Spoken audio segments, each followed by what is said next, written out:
Here she is. She's here. Yeah. Hi, Dr. Mundy. How are you? I'm good. How are you all?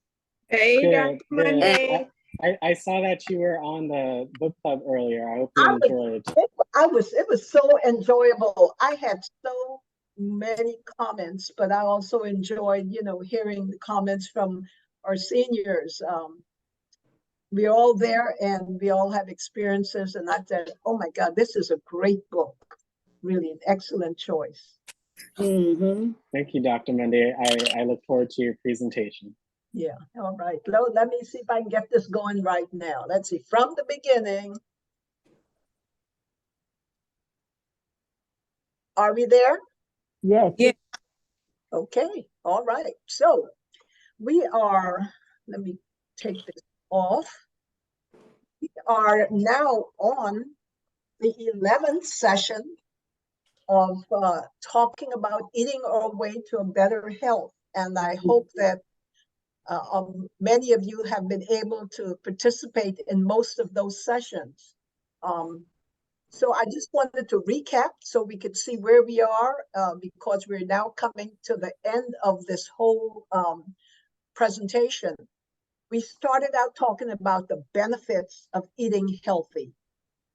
We talked about tips and strategies and ways that we can work on eating healthy. We then looked at three of the most current diets. We looked at the Mediterranean diet, we looked at the vegan diet, and we looked at the all-American diet. And I think most of us, including myself, talked about leaning towards the Mediterranean diet, which is fish, a little bit of chicken, staying away from the red meat, staying away from a lot of eggs. You can have some eggs, but we really eating plenty of grains and veggies.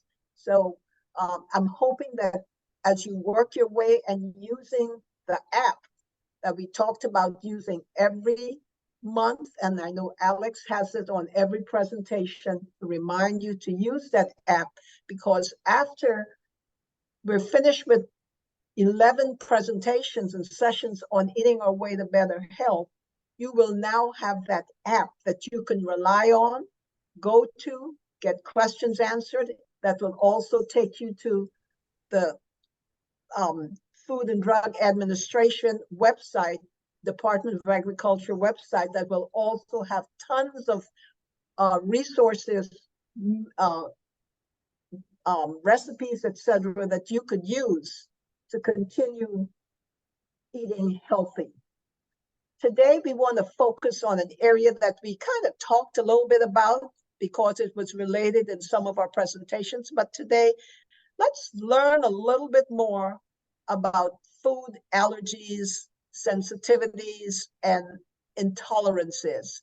You know, we all think that we have some kind of food allergy, but maybe it's not a real, what is considered a real food allergy. It might just be a sensitivity, sensitive to a certain kind of food, or it might be that we just can't tolerate it because of some other issue, but maybe not really a food allergy.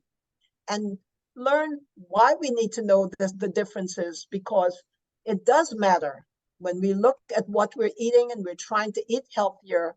Anything that we thought that we might have as a potential allergy or sensitivity or intolerance, we really need to know so that we can eat better.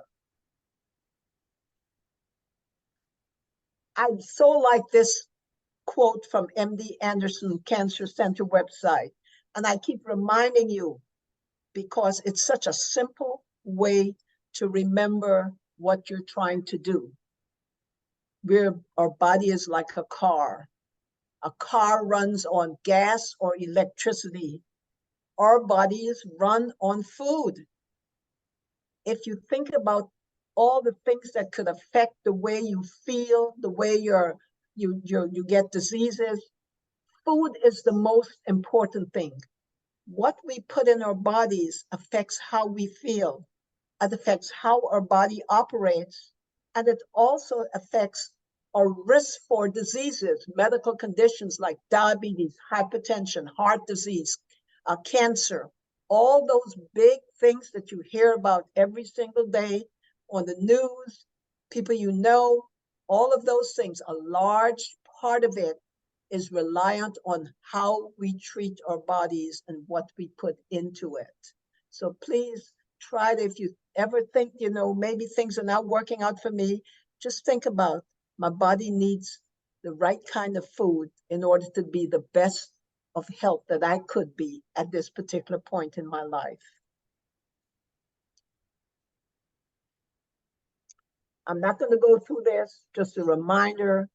We're teaching you about your body, but you got to talk to your healthcare team. Make sure you chat with them, you talk to them about any issues you have, because remember that most of us at this stage of our life are on some kind of medications.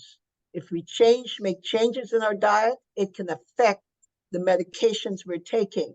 So that's one of the reasons why you want to keep your doctor informed of what you're trying to do to maintain your good health. So by the end of this session, we're going to learn what really is a food allergy. We're going to learn what is a food sensitivity, and we're going to learn what is a food intolerance. Normally, sensitivity and tolerance, when you read the literature, they drop it into the same bucket, but most experts think that it's not all in the same bucket. And we're not going to spend a lot of time on it, teasing it out, but I want you to know that some foods that we think are just a sensitivity or intolerance may actually be an allergy. The only way you find that out is to see your doctor and perhaps get referred to an allergist.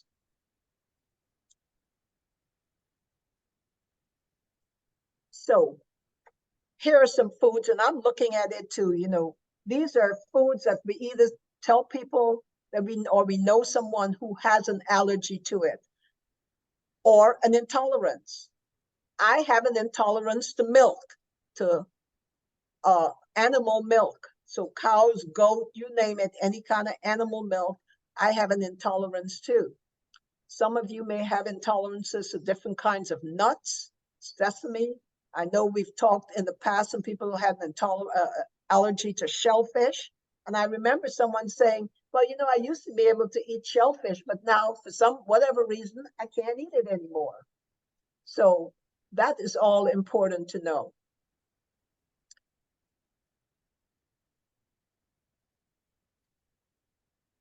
So let's just see a big picture. The big picture is that there are a gazillion people, actually 50 million people in America that have an allergy of some kind. Most food allergies start when you're babies or children, but the truth is you can now have allergies at any age. So I know a lot of us have said, you know, we were able to do this and all of a sudden now we can't eat this because it breaks us out in a rash or it makes our throat swell up. So we can now, even at our age, develop an allergy to foods that we have eaten for years with no problems.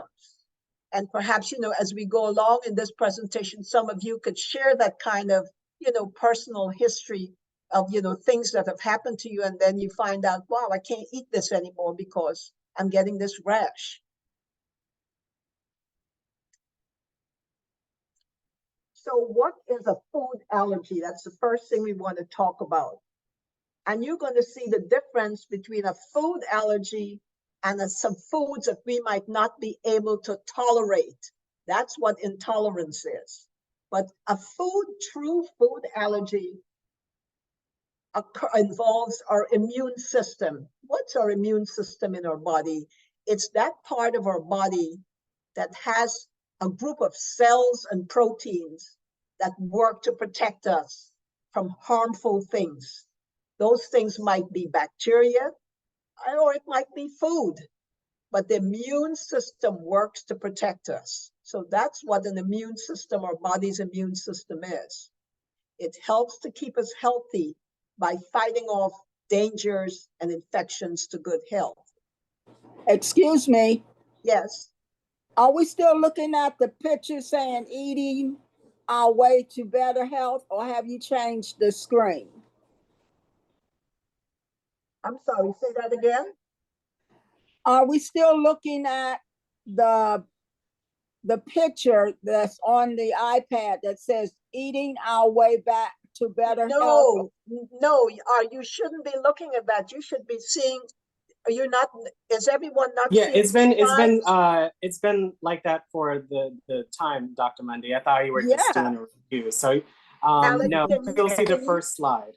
Can you help me go back to the, I'm gonna go back to the slide. Try hitting from beginning. Try tapping on from beginning again.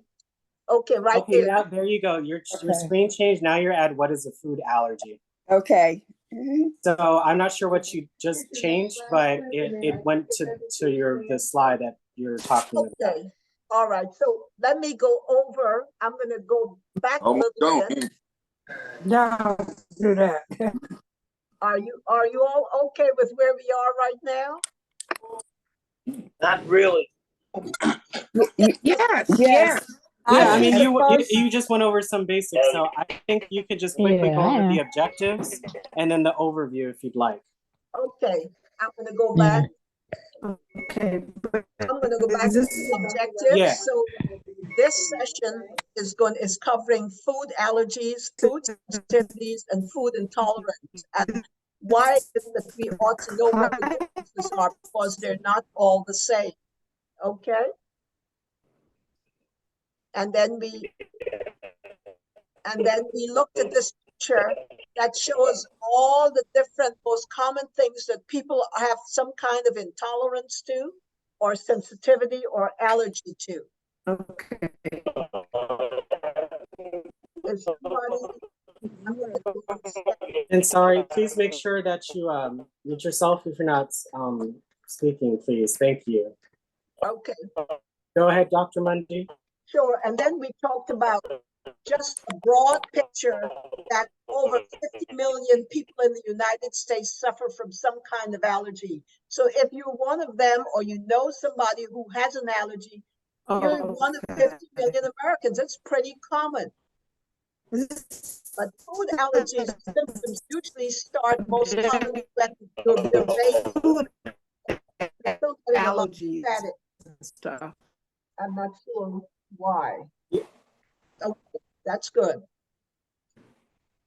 But remember that we can develop allergy to foods at any age. Even though you might have been eating a certain type of food with no problem, you can at any age all of a sudden develop an allergy to that particular food. So what is a food allergy? And this is a picture of the cells and proteins that make up our immune system. You know, our immune system is made up of cells and proteins that help us to fight infections and other dangers like allergies, food allergies that can affect our health being good. An allergy occurs when the body's natural system, that defense mechanism, when something enters that your body doesn't agree with, you eat the kind of food your body doesn't agree with, the immune system charges out and tries to prevent it from making you very sick. But in doing so, it releases some chemicals that can cause you major problems. And we'll talk about what some of those might be. So food allergies can be either mild or it can be severe. And I don't know if you know of anybody who has the most severe reaction to a food allergy. The most severe reaction is called anaphylaxis.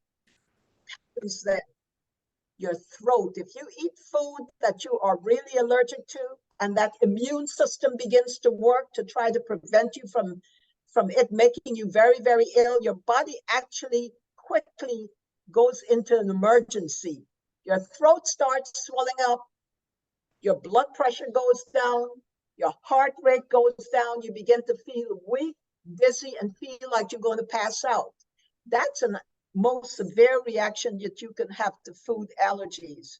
And I recall my son, who was in the military way back in the early 2000s, called me one day. He had no idea that he was allergic to one of the nuts, the tree nuts. And he ate that thing at lunchtime. They were having a celebration for Christmas. And he called me and he says, my throat started feeling scratchy. So I went to the bathroom and tried to wash my mouth out. He says, but all of a sudden my throat starts swelling up. Luckily for him, he was on the military base and the ambulance came and took him right to the emergency room. He was having an anaphylactic reaction and he got there just in time to get that epinephrine drug that must be given within minutes. Otherwise, you can die from it.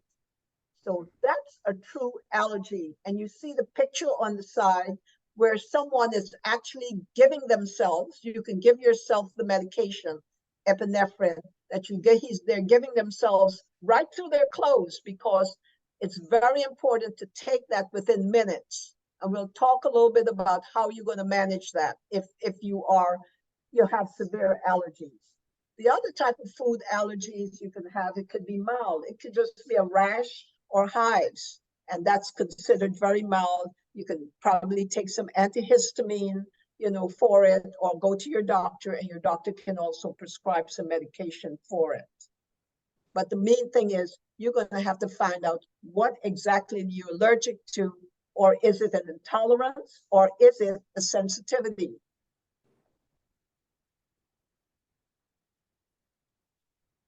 So there are about all the foods that you see here really are responsible for just about all of the allergies that we have from foods, the real allergies where our immune system kicks in to help us fight it off.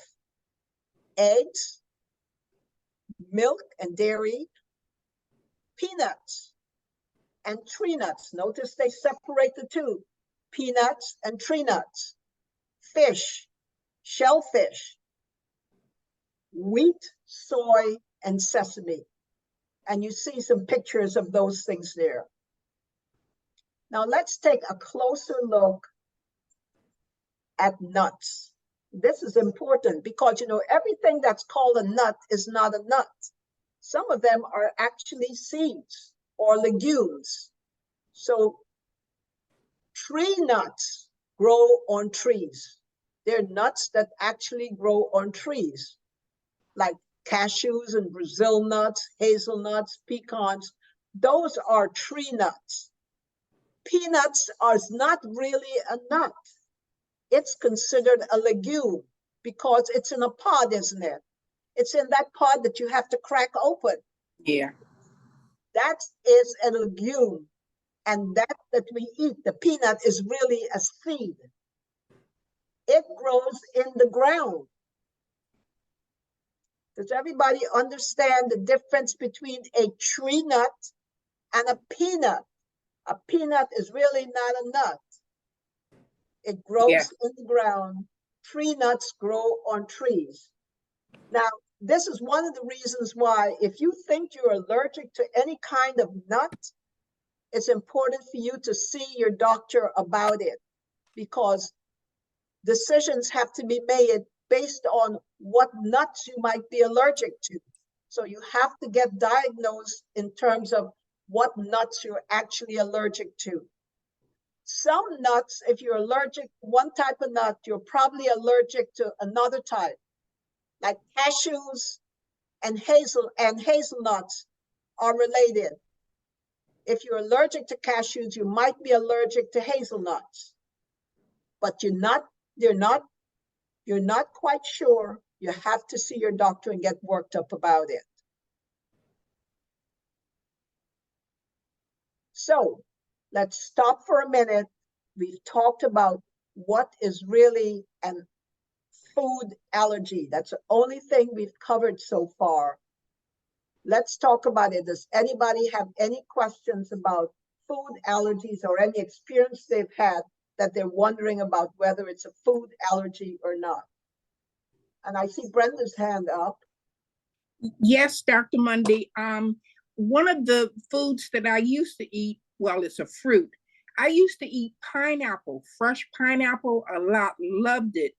But as I got older, when I eat it, my mouth would be tingling and it feels like the outside of my lips were, I don't know, it was a tingling sensation. So I think that was called a sensitivity. I'm not sure. Yes. So Yes, I think that is a sensitivity because it's not totally where the full GI tract. It's on the skin, really, and the right. mucous membrane of your mouth. It's really around the skin. And my daughter has exactly the same thing. So Okay. yeah, what she has to do is you have to cut away all those little, those little, I don't know what they call them here, but they're, when you cut a pineapple, you've got those little brown spots Oh all yeah, over yeah, it. You got yeah. to cut that out. That's what's causing the sensitivity. So you got to, if you want to eat pineapple, you have to cut that piece out. So Okay. you lose a lot of the pineapple doing that, or you do it Right. like we do in my home, where we actually just go through it like this and just cut the little pieces out. It's a job. We had those Mm-hmm. job as children to just cut out those little brown things. Then once that was cut out, then the Right. sensitivity will go away. Now, you know what? I have no problem eating pineapple out the can. It's just that fresh pineapple. I don't know what it just affects me that way. So I don't bother with the fresh at all. So Right. Well, don't forget the one in the can. They cut all that brown stuff away. right, Yeah, right. that's not at all in the can. So so that is a sensitivity. Okay, See, great. Betty Taylor. Yes, mine is a fruit too. It's grapes and bananas. They make my throat itch really bad. Wow. And Mhm. And I guess, used to love. yeah, I think that's why the experts are saying where they used to lump sensitivity and intolerance together, they're thinking that sensitivity may be an allergy. And so, before we would say that's a sensitivity, but now they think that's actually an allergy that is affecting a mild allergy that's affecting the skin and the mucous membranes of the mouth.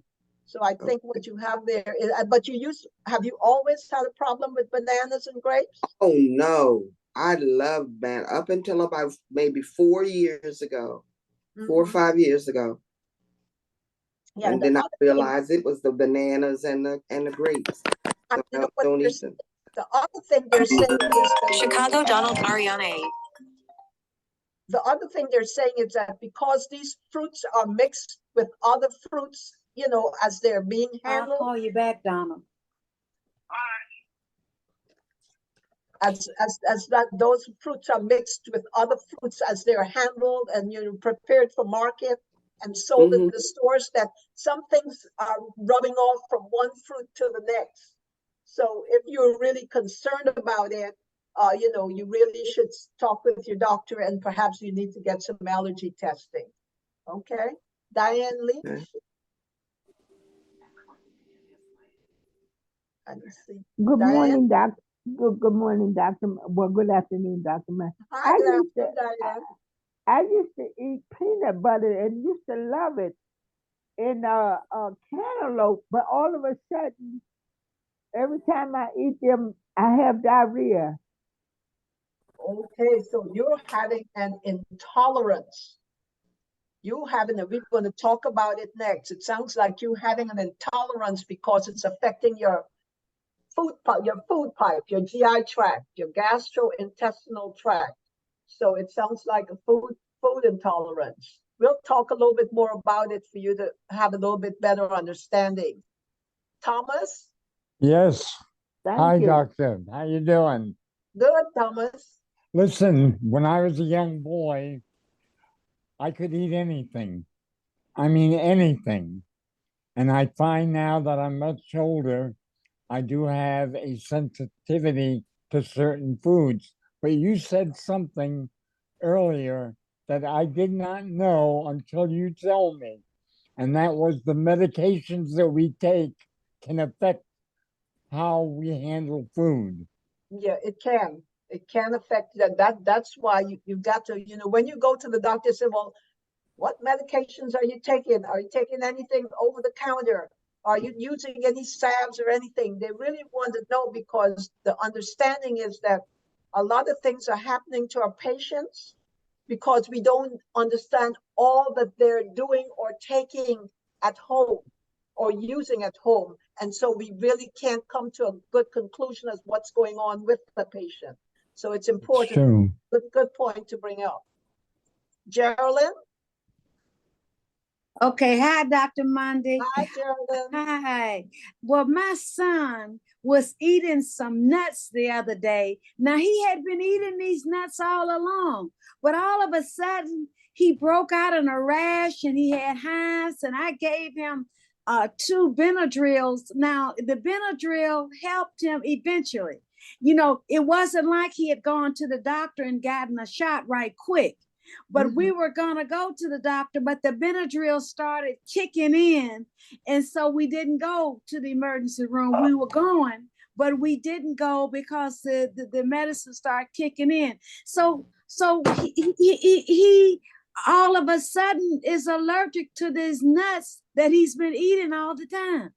I know, it's just incredible. And you just wonder what is going on in the food industry and in the environment, that all of a sudden things that we were not allergic to, that we're all of a sudden becoming allergic to. And the literature, when you read about it and the rationale, they're talking about all these different types of foods coming from different places. Remember, right. You get grapes during a certain period of the year. Now you can get grapes all season. You can get peaches all season because they're coming in from South America. They're getting from the islands. They're coming from Asia. And so they're talking about maybe just however it's being grown there, it must be coming in contact with something that we are now allergic to. So it's important to keep your eyes on it. I would say for your son, Geraldine, just keep your eye. I don't know what nut it was that he ate, but if it was one of the tree nuts, I would recommend at some point in time that he probably needs to get tested. The reason is they have nuts in so many things. Okay. You know, especially what? I'm not so much concerned about when you buy things from the grocery store or the store because they have the contents written, but I'm worried about going to a restaurant. And I've had that happen to me so often, going to a restaurant, telling the person, hey, I'm lactose intolerant. I said, does this have any animal milk in it? They said, no. They go check with the chef. And then an hour or two later, I'm at home in the bathroom. You know, and that's how I find out that they've added something to it. So I would just say in his case, you know, keep your eyes on it. At some point in time, probably he needs to just get tested. Okay. Very good. Thank you. You're welcome. Vasilika, or did I pronounce that correctly? Wallace? Are you there? Okay, let's see who else is there. I'm going to take just a few more. Patricia Morgan. Yes, I was going to ask you.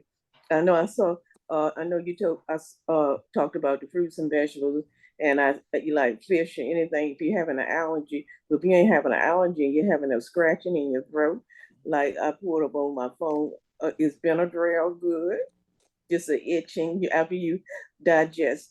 What is that other digest? How you pronounce that other word? And the M metal. What's that metal? What? The epinephrine. Yeah. Meter. What's that? Meter. What? Yeah. The one that says MET. How you pronounce that? METI. No, M is in Mary. No, M is in Mary. MET. The meta. What's that? Meta. How you pronounce that? Yeah, the metaphor. Yeah, it says meta. What's that? METABO? Metabolic. Yeah, or digestion. They give you 2 words. Yeah, if you have a problem with digesting, is I was looking some Benadryl. Is that good? You know. Well, if you're having itching in the mouth, after you digest something, and you don't have a cold or nothing, you don't have no cold, you know, like cough drops and stuff, you know, I have seen in them talk about if you have an itching or irritation, you know, after you swallow something that is scratching your throat. And I Right. saw Benadryl. Is that good too? And I Well, do see, and I do see down here Benadryl, it talks yeah, about the fruits and vegetables and all that, like on my yeah, phone, the same thing that you're talking about. And that makes since that you should always eat some. We talked about the if you're having an itching or something in your throat, and you yeah, said vegetables stuff like that is good. Something to help stop the scratching, right? yeah, yeah. You can definitely take some Benadryl if you don't feel like your throat is closing up. Yeah, If you you're know, like feeling like the throat mhm, is closing up, it starts mhm. out itching and then it starts closing up, then After you you need to go swallow, by ambulance to the emergency room. God. yeah, yeah. I'm trying to find out. You know, uh, I know you have something on the back of Benadryl. You said consult your doctor because they have Exactly. all types of Benadryl, but and certain things it talking about the food tolerance, talking about the food allergy. You know, yes, I've had problems with that too. My eyes running water, like onions and stuff like that. You know, can you tell me what's the best type of onion to get Now, you know, that won't run your eyes? You know, and you Bedelia, need that. Bedelia. Your immune, I'm talking about your Patricia, immune system. Can you tell let's, me that? yeah, Patricia, Uh, let's focus mhm. on the food Yeah, part of it yeah, yeah. because you Food. can have allergies to anything. Uh-huh. But Uh-huh. the food part of it, you Mm-hmm. can take a Benadryl if all you're happening is your throat is itching, but you just Oh, don't stop there. You got to yeah. see your doctor because you Yeah. know, Oh, yeah. Yeah. Yeah. I noticed. yeah, Yeah. Yeah. people On the take back of medicine. Benadryl. People take Uh-huh. Benadryl for a lot of stuff, but Yeah. it's Yeah. not without side effects. It Yeah. will Yeah. All raise your blood medications, they put that pressure. on there. It Uh-huh. will make you drowsy. So Mm-hmm. there's side Yeah. effects from using Benadryl. It will dry your mouth out. You'll feel Mm-hmm. dehydrated. So there Yeah. that you don't Mhm. want to take it on a regular basis Oh, without yeah. seeing your Mm-hmm. doctor. Yes, when Okay, I go back let's to go. talk to my doctor, I'm gonna find out what type of Benadryl to get. Yes, because I know on the back of all medications, even when you go to the pharmacy to get a prescription, if it's done and it's sign effect, they get in contact with your doctor. Yeah, I know about that too, and even medicine that you buy over the counter, I know about that too. So And I will do what you say. You know, okay. Thanks a lot. I really appreciate that. Thank you. last person I'm going to Thanks. take is Ann All Dennis, right. and then we'll keep moving Mhm. on. Okay. Ann, I was trying to unmute myself. Can you hear me? yeah, I can hear you. Okay. I wasn't sure. I have to give you a compliment. My nurse was here and my case manager, and they wouldn't leave until you were almost finished your presentation. And they said you're excellent and amazing because Wait a minute. you don't talk down to people. You talk like that you talk and explain stuff in language that us people who are not medical professions understand. Yes, thank you so much, Ann. That's what it's all about because we can't share information if we can't communicate. That's true. We got to Well, be able to you communicate. know I love you, and you know I always thought you were brilliant anyhow. So I had to chuckle when they were leaving. She was trying to leave, and they didn't want to leave until you were finished. Okay, So let's move on, and we might be able to answer some of the other questions I during the need your presentation answer. or at the end. So let's look at learning now some more about food intolerance or sensitivity. Now, this is very interesting to me when I researched it. So a food intolerance happens when your body can't break down a certain food or ingredient. So, for example, somebody who may not be able to tolerate the sugar that's in milk, that sugar in milk is called lactose. Some of us, including me, cannot tolerate lactose because I don't have the enzyme. That means the substance to break it down. So because I don't have that, I can't, and it makes me feel sick if I eat any food that has animal milk, which has lactose. So lactose is a milk sugar that is in animal milk. It's not in plant milk. So you could drink oat milk, you could drink almond milk if you're not allergic. You could drink coconut milk, because coconut is not a nut, by the way. It's a fruit. Yep. Coconut milk. But any kind of animal milk has that lactose in it, and you have to be able to break it down. And if you can't break it down, then you become what we call intolerant. You can't tolerate that kind of food. So let's learn a little bit more about that. Now, this is important, and that's why I'm spending a little time with this, trying to explain the difference between food that you are allergic to and food that you can't tolerate or that you might be sensitive to. The food that you can't tolerate usually is confined to just your food pipe.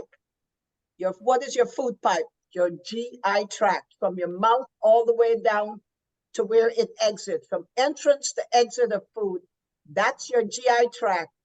If whatever you eat affects just your food pipe or anywhere in your GI tract, that is more than likely an intolerance. It's not an allergy, but we think it's an allergy. So that's the difference. Symptoms of an allergy and an intolerance can look to be similar, but the main difference is an allergy is an immune system response. Remember, we talked about those cells and proteins at the beginning in an allergy that causes an allergy? It's an immune response, whereas a food intolerance is only related to what's going on in your food pipe. Okay? Carol, I'm going to get to you shortly. Let me get through a little bit more. So what are the symptoms of food intolerance or sensitivity? Remember, we talked, it's just GI. It's just related to your food pipe. So those of you who may have had problems with lactose intolerance like me, I know these symptoms very well. I've had it so many times. Within a few hours of eating anything that your body cannot tolerate, it can't make the substance to break it down.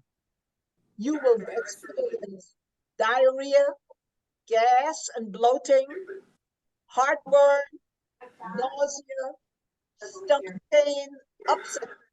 All of those things I've had, and some of them have been mild and some of them has been very severe.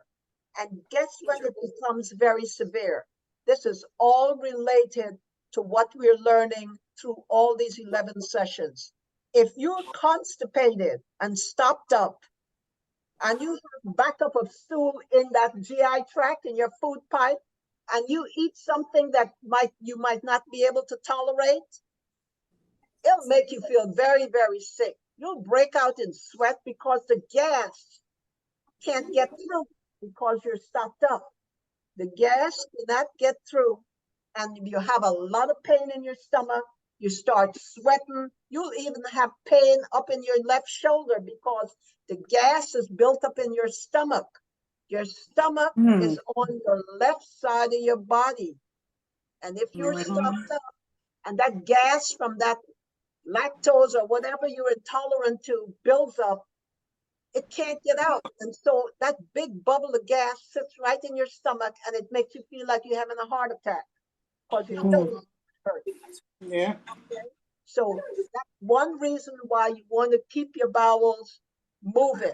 Not taking a lot of medication, but using your food that you eat to keep your bowels free from stopping up. All right. I'm up there, and now I'm going to take some questions about intolerance. So let's see. I see Denise Jackson. Yeah. Hi. Yes. I was going to say that I have that problem too. Like with diarrhea, if I drink orange juice or if I drink wine, it don't matter what kind, but I don't drink wine now. Red wine or dry wine or, you know, I can't drink any of that wine. So that'll give me diarrhea. But if if I eat oranges, it don't give me diarrhea. If I eat grapes, it make me go to the bathroom, but it won't give me diarrhea. Right. Now with the milk product, like you said, I'm like you are.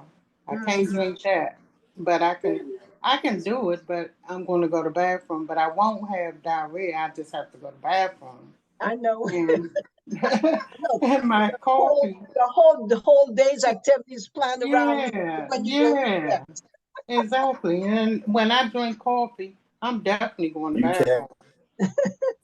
But you So, know, okay, that but I was coffee just thing, wondering that, why. okay, But I let's was just wondering. separate that I'm right sorry. away. Go That ahead. coffee thing, most of us Mhm. drink coffee to help us go to the bathroom, but it's That's me. That's me. yeah, but it's not an intolerance, an allergy, or a sensitivity. Right. The But it's just caffeine, that. listen to this, the caffeine in Guys. coffee, the Yeah. caffeine in coffee causes our muscles to contract, to expand, Mm-hmm. contract, expand, contract. Guess what? Okay. The food pipe, the wall is made of muscles, smooth Right. muscles. So when you drink coffee, the smooth muscle in that food, in your food pipe begins to contract. Whatever you got in Mm-hmm. that food pipe is coming on out. And Right. that's why you have diarrhea, because in order for your bowels to move, that smooth muscle must contract. If the coffee is causing it to contract, you're going to automatically have But that diarrhea. won't. But the coffee won't give me diarrhea. It just made me go to the bathroom. But I was saying the orange juice and the if I drink wine or something like that, oh, I'm going to have diarrhea. I But would if I eat recommend to you, grapes, I don't know for sure, but I would recommend to you that you get tested for allergies. It sounds like you might have a sulfur allergy. You know, sulfate is something that's put in wine to preserve it. yeah. But So, if and I I don't eat know if them it's grapes, I won't in get orange diarrhea. juice. So you may have Uh-huh. some allergy or intolerance to sulfates. That's in orange juice That too? might be what's going on with that, but I can't say for sure. You should probably get tested. Right, but I just quit the wine period. I said, no, I'm messing with it. I'd rather just eat a couple of grapes. But the Yeah, orange juice the same way. Somebody told me dilute it with water. yeah. All right, let's Orange go to juice. Betty. Betty, Yes. I just that last shot that you had up, I just wanted to commend you. You are absolutely right. All those things in that list I have gone through. I have GERD, but it not only does that, but it gives me I'll get real nervous and shaky. And now my anxiety has been let leash. You know, the leash is it's let loose. okay. And now I'm just feeling like I'm going crazy. All But right, yeah, don't go it's crazy, terrible. Betty, because you know, GERD, there's some behavioral things, not medicine. In addition to Say it medicine, again. the doctor will give you, there's some behavioral things you could do, what we call lifestyle modification. We talked about it in one of our sessions. If you have GERD, you want to, don't eat late. Cut it off Yes. the latest by 7 o'clock, the latest, cut it off and do not lay down in bed. Stay up for a couple of hours and let that food go past your stomach. The other Yes. thing is you could buy some things or makeshift something to put the head of your bed up. So sleep with your head elevated up, but not just your head, like from your back of your shoulder area, back of your shoulder blades. Put elevated a little bit up in the bed so that it's called reflux GERD, so that acid doesn't go up into your chest when you lay down in the bed. Keep it. That's why you want to keep yourself a little bit elevated in the bed. Okay. Okay.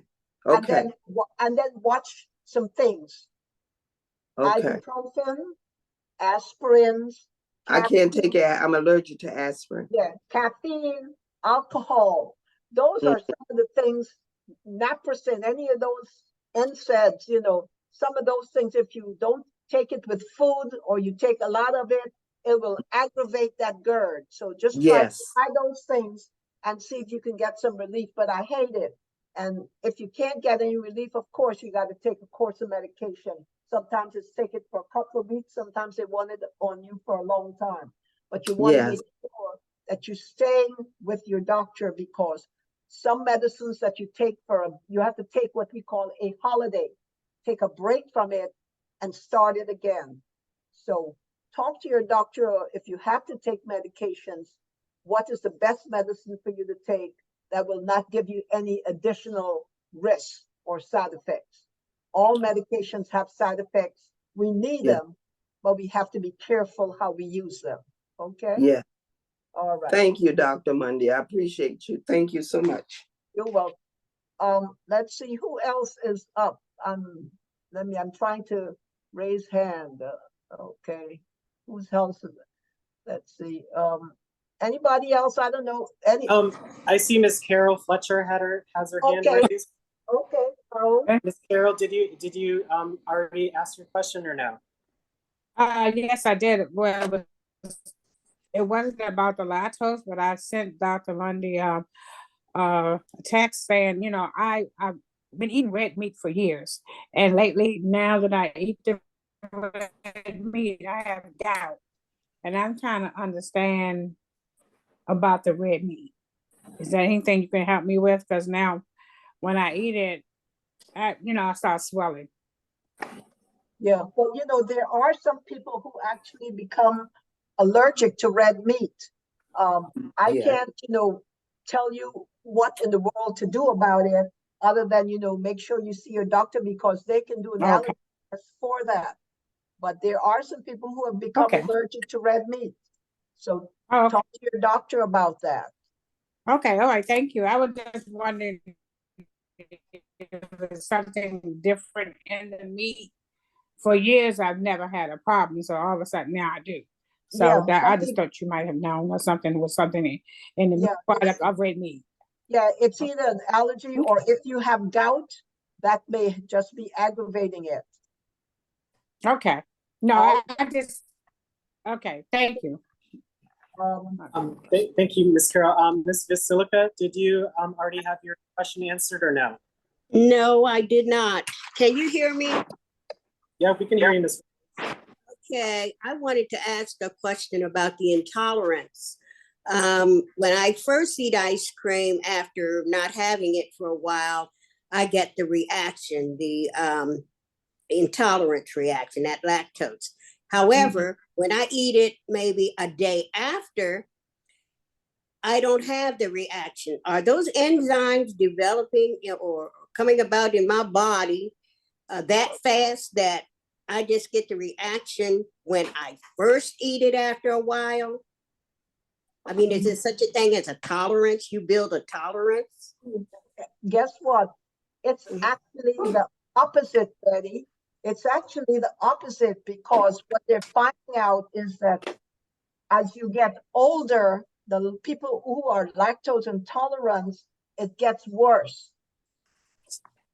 So well, and I had that experience. When I was a child, I ate all the ice cream I could get. And then maybe about in my 40s, it started up, that lactose intolerance started up. It was just mild. Now I can't even eat ice cream unless I take some lactate pills. So mine has gotten really bad. I mean, I've had such bad symptoms that I don't even bother with it much anymore.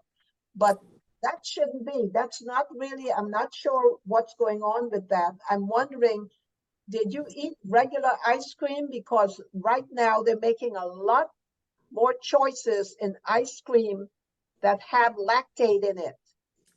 So I'm eating regular ice cream. I started noticing that when I think I just started noticing body changes as I got older, but it might have been going on before then. I just was not paying attention.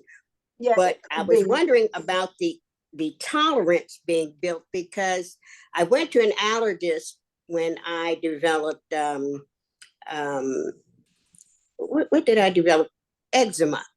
And I went to an allergist about that, and he did those little things on my back and to determine what I was allergic to or what might have been causing that. And it was all associated with the fact that I was now working in an office, not getting outdoors like I used to, and I guess getting some vitamin D. Anyway, he told me to change all that up. At lunchtime, I could go out and maybe play some tennis or hit some balls or something. And I noticed that my skin just got fantastic. The eczema went away, and my skin got smooth and golden like from the sun. And so I've been doing that ever since. But he helped the eczema. Yeah. I beg your pardon? It sounded like you had a vitamin D deficiency. Yes, yeah, I think so. Because now I do. I continue to get out, and I started biking to work and home. And so I was getting more exposure to the outdoors like my body was used to. But once I started working in an office, yeah, I developed this eczema and these little crusty patches. Once I got out and started, playing some tennis and biking and swimming outdoors rather than indoors, I noticed that all of that changed up. He did not tell me that I needed more vitamin D. At least I don't remember. I was very young at the time and was not an indoor person at all. But when he got me on that regimen of being outdoors, getting some sun, he said, the sun takes care of the eczema. That's how he put it. It'll take care of that. And it did. And now, if I stay in, I do get little patches every once in a while. Well, right. One of the things that the sun is very good for that we've used for years. But there's so many other different kinds of salves and ointments that people put on. But we use the sun for psoriasis, which leaves little patches. And one of the things we always told patients is, get in the sun. My brother, who came back from the Vietnam War, came back with a terrible psoriatic rash all over his body. He moved to the islands. It went away, but it took quite a few years. So, but he now says he's got to stay somewhere where there's plenty of sunshine. Right. Well, tell me, is there such a thing as building a tolerance? Because like I said, I eat the ice cream, for instance, if I haven't had it for a while, I'll eat it today, and then maybe I'll have some more day after tomorrow, and I don't go through the same thing. Did my body produce the enzymes just that fast to tolerate it? What was going on with that? No, from the literature, there's nothing that supports the fact that, every now and again that the body can develop and it can get better. I haven't seen anything in the literature like that. You might, but you know what? They say in medicine, never say never. So you might be an exception to the rule, but I would say just keep your eye on that. You'll know and decide whether it is or not based on, as you continue to eat, you'll see whether it's actually going to stay better or if it's going to get worse. And I'll give you some clues. Okay. Thank you very much, Dr. Mundy. You're welcome. Anyone else? I only have about 4 more slides, but these are important for us to go through because these are some frequently asked questions that I would like to answer. I know one session I did, somebody said that they had celiac disease and was diagnosed with celiac.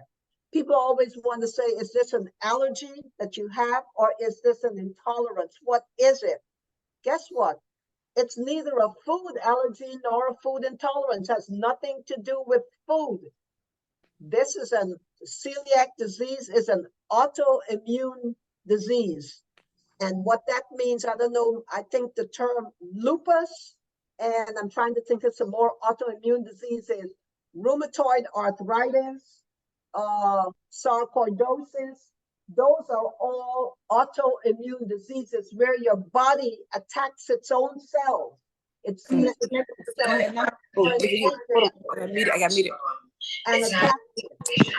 But celiac disease is It's an autoimmune disorder. It's not a food allergy or an intolerance. People just cannot deal with gluten. Even the smallest amount of gluten for somebody who has a diagnosis of celiac disease, it can actually do a lot of damage to the person's bowels. So no, this is not a food intolerance or an allergy. However, having said that, you could have a gluten intolerance. Maybe you're just intolerant to gluten and you do not have full-blown celiac disease. In this case, you'll feel gassy, bloated, tired, but it's not an allergic reaction and it's not going to damage your GI tract. So gluten intolerance and celiac disease are two different types of medical conditions, okay?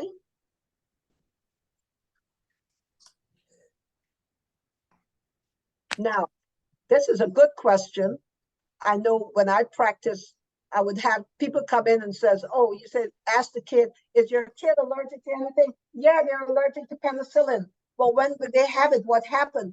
Well, I've never given it to them because I'm allergic to it. I figure if I'm allergic, they're probably allergic. Well, maybe so, but maybe not. We don't know for sure. So the question we're trying to answer is, are food allergies and intolerance hereditary? Could we get it from our families? Could we be born with it? We don't really know for sure, but we know that with kids, especially, there's a higher risk for food allergies if one or both parents have them. So that's an important piece that the evidence is showing now, that the kids are at higher risk for food allergies if the parents say, hey, we have an allergy to red meat, or we have an allergy to pineapples, then they may have an allergy to it. And it may be good evidence not to expose them to it. Now, food intolerances and sensitivities can also be hereditary, or it can develop over time. And I would say that there are some cultures where lactose intolerance are much more prevalent than in other cultures. And you know, lactose intolerance is the largest intolerance throughout the entire world. A lot of people in Asia have lactose intolerance. The Chinese, the Indians, even some of the Mediterranean people who are in Europe have cultures that have these intolerances. So it could be either genetic or it could develop over time.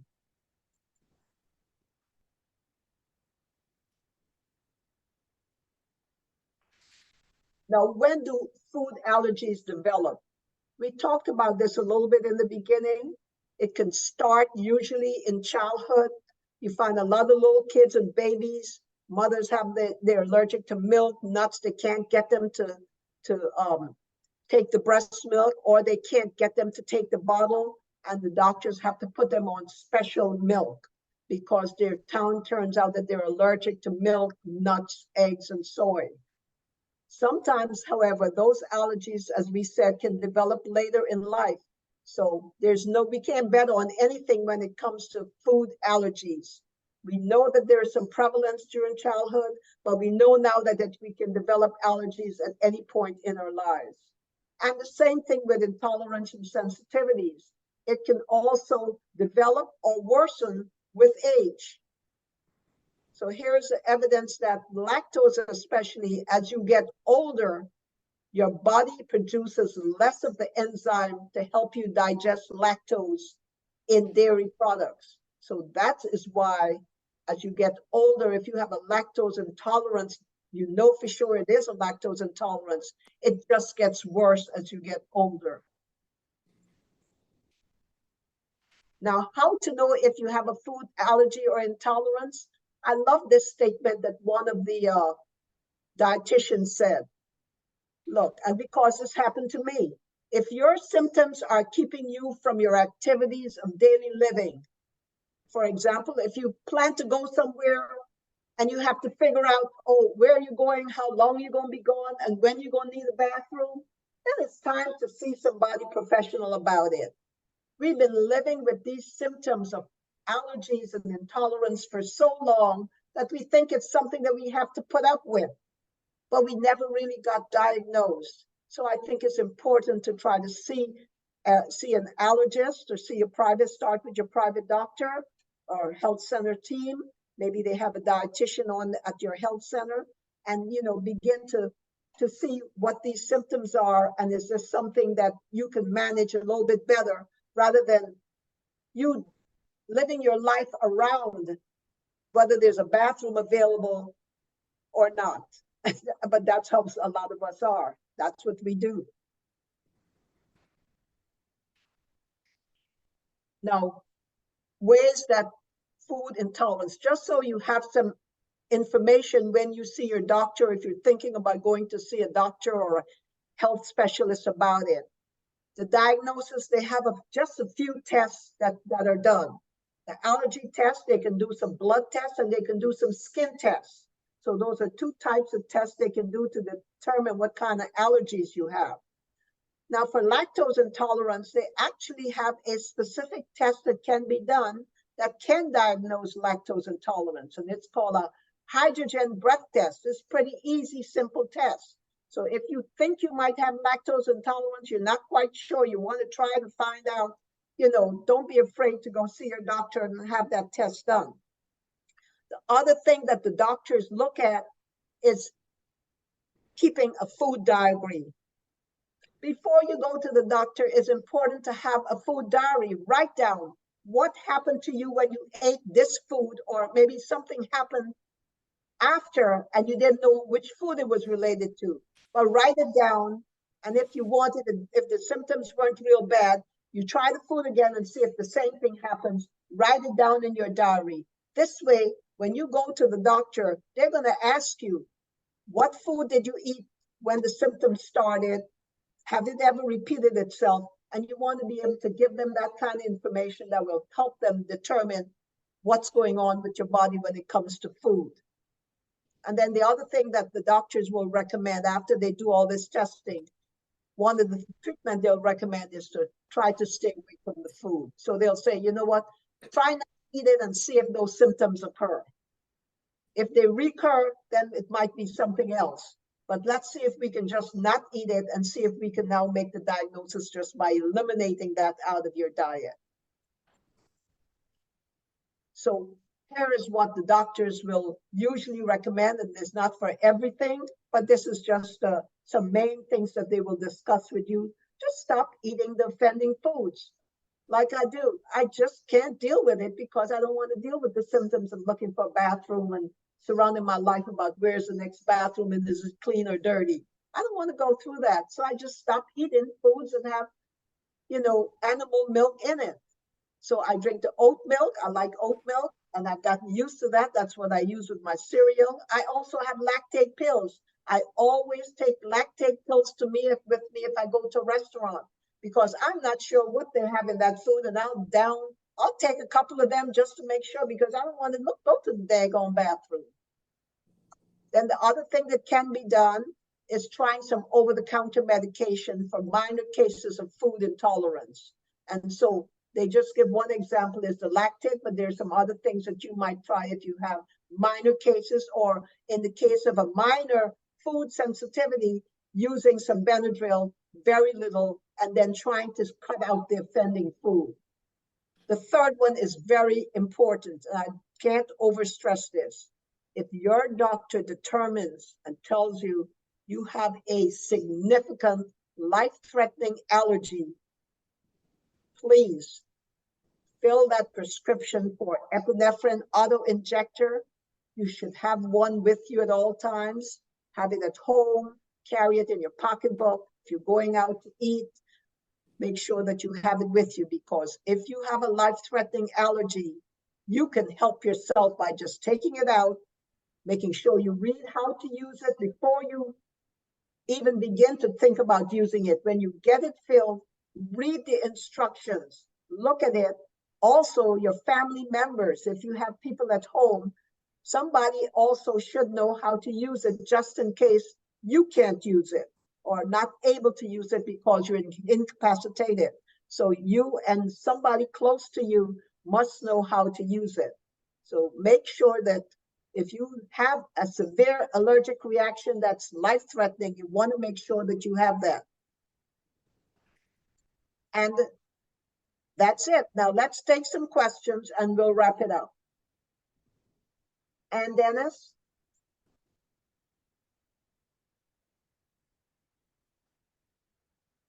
The only hand I see Dr. Monday, Anne has her hand up.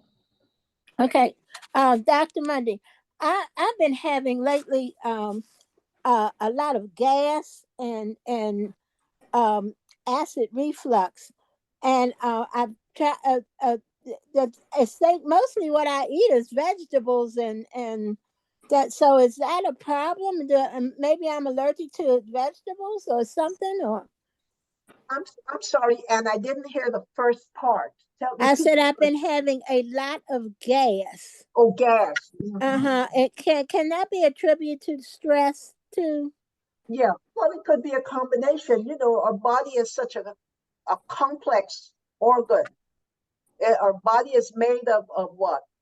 Pipes, electricity running through our heart, air. Our body is a very complex organ, and usually when you're having something going on that's recurrent, it's usually not just one thing that's causing it. It could be a combination. So it could be a combination of, you know, gas. If you're eating vegetables that are gassy, like broccoli, cauliflower, those are gas vegetables. That can give you a lot of gas. I had to stop eating that cauliflower pizza that my sister introduced me to. As soon as I ate that thing, that would gas me up. I was bloated. I'm like, oh no, I can't do this. So habits can do it too. Look at the veggies that you're using, and look at some. And stress can cause a lot of gas. Okay. So what should I be telling my doctor? How often I'm getting the gas and the acid reflux? And then make a little bit of food diary. You know, when you get the gas, think about, what did I eat today? And write it down in your food diary, just so that, because he's going to ask. Write it down in your food diary so that you have something that you could share with him to help him figure out what's going on with your body. Okay. Thank you so much. You're welcome. Who's next? Before Dr. Monday, we Yes. never did read the, the disclaimer. So I'm going to go ahead and read the disclaimer now. Oh yeah, let me go ahead and if you want, I can read ours. ours. The thing I want to do is, let's do our mantra, you all. Let's remember our mantra for a healthier me. When I finish this session, next month is my last month, I want you all to remember to treat yourselves good. Eat better, keep moving, and be good to me. The last thing I want to say, next month is our last trivia game. Be ready to participate. Prizes are going to be given away again. So go over the things that we've talked about and be ready to have some fun. And I thank you so much for participating today. Thank you. Thank you so much. Thank you, Dr. Monday. Thank you. Thank you. I need to read the disclaimer. I need to read the disclaimer. Thank you, Dr. Monday. I read that disclaimer in the beginning. Yes, I'm going to. Do you read it, Dr. Monday, or should I go ahead and? Did you read it? Dr. Monday, you muted yourself. You're talking about the disclaimer at the beginning. I read the disclaimer. This here, yeah, I read. Okay, you did. Okay, just want to be sure. Yeah. Just want to be sure. Yeah. Okay, thank you, Dr. Monday. You're welcome. Yeah. Thank you all.